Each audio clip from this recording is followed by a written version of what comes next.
agree with you more. And if you looked at any anecdotal poll that was done by this newspaper, that newspaper, by somebody on Facebook, overwhelmingly people said, let us vote on each thing separately. I am of the opinion, based on conversations others have had and shared with me, that there's a very strategic reason as to why these things were bundled together, and that was to get this jobs piece pushed through. If, like I said before, if we were in a water emergency on death's doorstep, which we are not, but if we were, the city council wouldn't have bundled this together and risked it failing. It would have taken care of the community. But to send the message, we're in a water disaster, and while you're at it, let's do all this other stuff too, some of which should have been done by the tax dollars that you're already paying, is just a disaster. That's all that needs to be said about that.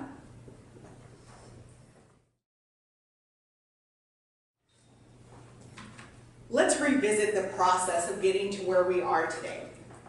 Again, this isn't something that just was created this summer.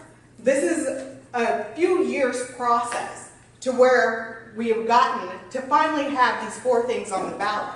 There was community outreach. You can point to polls, but I can point to 100 community meetings where all types of Wichitans attended, whether it be those that are more affluent, whether it be those that are low income, whether they be minority, whether they be women or men, they all came together and they identified things that they thought should be priorities moving forward. Second priority on there, of course, water was first because we needed to live. The second priority on there was jobs. So that's why you see this jobs portion placed on the ballot. It's not simply because this is some slush fund that the city's trying to push forward. In fact, they have very little say-so as a city council as to how we're going to allocate this money. That's all with the commissions that are going to be set up for citizen oversight. But they realized that if we were going to make an investment in our future, the main thing that we needed to invest in outside of water was jobs, because that's what's lacking. That's what's hurting our community. And that's what serves as an anchor to have someone be able to call a community the place that they can be at home.